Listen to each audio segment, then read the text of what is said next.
fet de la construcció de l'Orgue de la Selva. Si no hi hagués l'Orgue no hi hauria l'associació. Aquest orgue es va construir, el vam inaugurar l'any 2003, és bastant recent, però gràcies a la donació que va fer l'Abel Ferrater. I és molt interessant saber una mica la història. L'Abel Ferrater tenia uns diners que ell els volia donar al poble, d'alguna manera, però fent alguna obra artística, alguna que pogués durar en el temps i que pogués preservar una mica la seva memòria.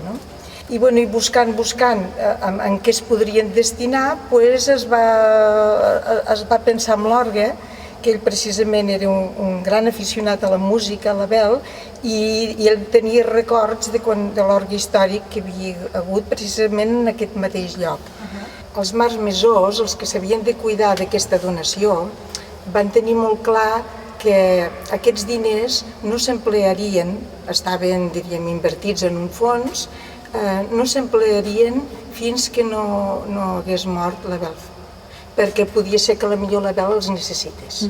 I en tot cas, el que quedés és el que s'emplearia per l'orgue. El que passa que sí que es va començar ja a fer el projecte de l'orgue, però per triar la sonoritat es va escollir, es van anar a escoltar orgues junt amb l'assessor, amb el Jordi Vergés, el mossèn Joan Corieses i els marmessors, de vegades n'anava un o altre, van tombar per diferents orgues fets per diferents organers i es va escollir els Blancafort, que són de Collbató, que llavors encara era viu el pare de l'actual, de l'Albert Blancafort, el Gabriel Blancafort. I llavors el que es va fer va ser de fer tot el possible perquè l'orgue sonés molt bé i amb el seu esplendor. No es va reproduir l'orgue, no va ser una reproducció historicista, sinó que se li van dotar de més registres perquè es pogués tocar més repertori, inclús repertori romàntic, que l'orgue de l'època no s'hagués pogut tocar, però sí que es va fer suficientment gran amb la capacitat perquè a posterior es poguessin afegir els tubos que falten perquè aquest orgue sigui tot l'òptim que pot ser per l'església, per la dimensió de l'església. O sigui que aquest orgue sona fantàstic, però encara pot arribar més. I això és el que els amics de l'orgue haurem de fer.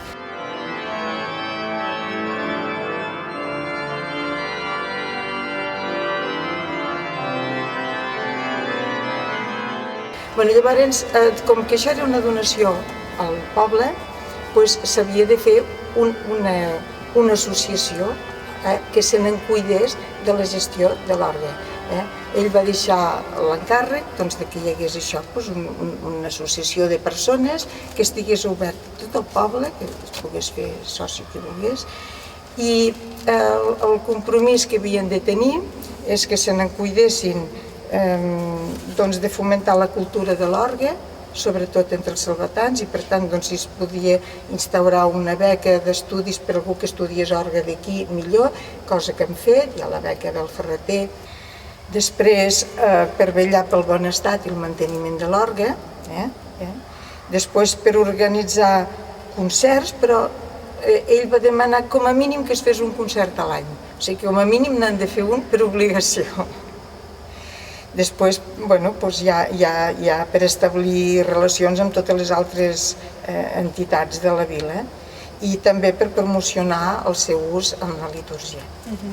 O sigui que la vida de l'associació ve d'aquest testament i d'aquest encàrrec que ell fa, ell ho dona al poble de la Selva i que el poble de la Selva se n'encuidi de fer aquestes coses.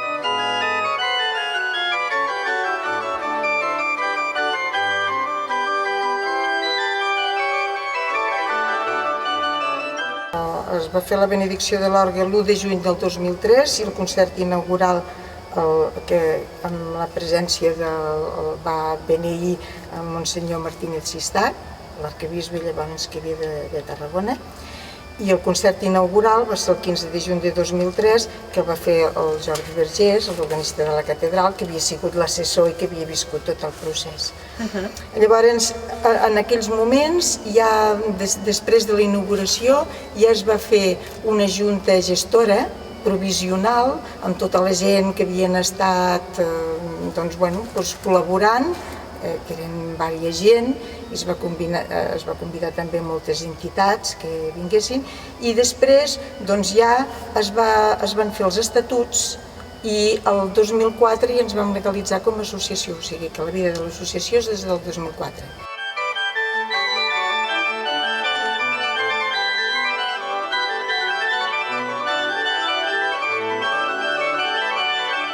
I després també hi va haver una cosa molt interessant, que va ser que a partir del 2008 vam fer un acord amb l'Ajuntament de la Selva, entrar, diríem, dintre dels ajuts, perquè fins llavors no havíem tingut cap ajut municipal, entrar en els ajuts que feien a les diverses associacions perquè poguéssim fer un concert, a part d'un que fèiem a la primavera, que en poguéssim fer un a la festa major. I llavors, diríem, aquesta col·laboració s'ha anat mantenint i en aquests últims 4 anys de l'anterior Ajuntament, com que ja no teníem subvencions de cap mena, només amb les quotes dels socis era insuficient, i llavors amb la regidoria de festes vam acordar que ens pagarien l'altre concert. Un concert era a partir de l'ajut de l'associació, perquè clar, l'associació tenim unes despeses quan ve un concert, que és que hem de fer afinar l'orgue. I aquesta despesa de manteniment va a càrrec nostre. Al principi va ser així una mica engrescadoret, però està bastant aturat. Som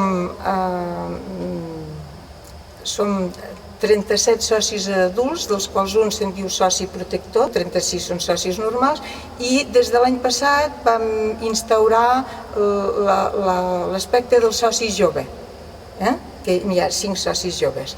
Llavors, la diferència està en la quota. Seria interessant que la gent anés coneguent l'orgue i l'anés estimant com antigament s'havia conegut i estimat molt l'orgue aquí a la Selva, perquè tinc entès que a la Selva hi havia almenys 4 o fins i tot 5 orgues, o sigui, cada església tenia un orgue. I a més, els organistes eren d'aquí mateix del poble. O sigui que hi havia una cultura musical molt gran i molt popular entre la gent. Tothom tenia afició i qui no tocava un instrument tocava un altre. Una mica com a Europa.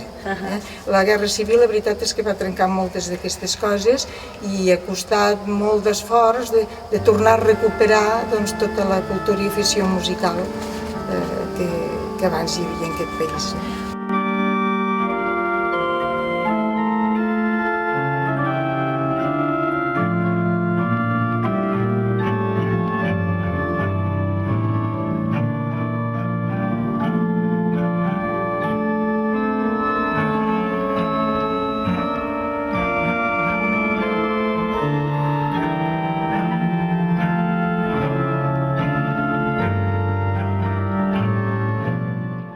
Han vingut concertistes de renom internacional, o sigui, l'associació ha vetllat per la qualitat, o sigui, perquè de propostes en tens moltes, hi ha gent que toca l'orgue, però hi ha gent que de vegades no estan al nivell. Aquesta gent són gent d'estudis superiors i que a més encara han fet més estudis per ser concertistes, tant de Catalunya i de l'estat espanyol com de l'estranger.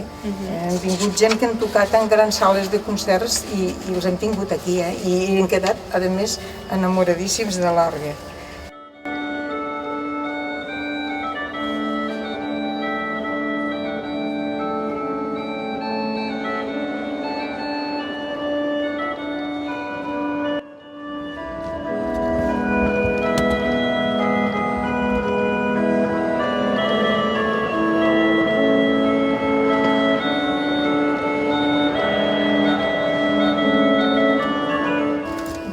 L'església plena de gom a gom m'agradaria veure-la i que no tardés massa. O sigui, que anés incrementant, tot i que s'ha anat incrementant, amb més alegria. I després que hi hagin joves que s'apuntin com a socis dels que estudien música i les seves famílies també que els portin a concert. Mirarem nosaltres, ja dic, com que amb l'Ajuntament actual, a part de la subvenció, el pagar l'altre orgue segueix aquest mateix acord, mirarem de fer de tant en tant també concerts. Per exemple, ara està previst per aquesta tardor fer orgue i trompeta, fer, diríem, un conjunt amb algun altre músic que és més ric, més variat i amb la diversa afició musical i sobretot els instruments de vent que hi ha aquí a la Selva, creiem que això engrescarà més a la gent a venir, i que volem que se'l vagin estimant, i que també s'incrementi el nombre de socis, perquè quan més socis hi hagi, més fàcil serà tot el manteniment i fins i tot potser poder arribar a completar l'orgue, com t'he dit, que és un dels desitjos que tindríem. A veure, la Selva ja és una població important, amb 5.000 habitants. Jo quan vaig venir aquí potser n'hi havia 3.600, no n'hi havia tant, però ja era una població amb suficient número d'habitants com perquè es poguessin fer coses. Els pobles molt petits estan molt més limitats. Però té una característica, va ser una de les coses, jo soc de fora de la Selva, que em va agradar d'aquest poble i per això hi visc, em va agradar. Vaig trobar la gent molt eixerida, molt moguda, molt activa.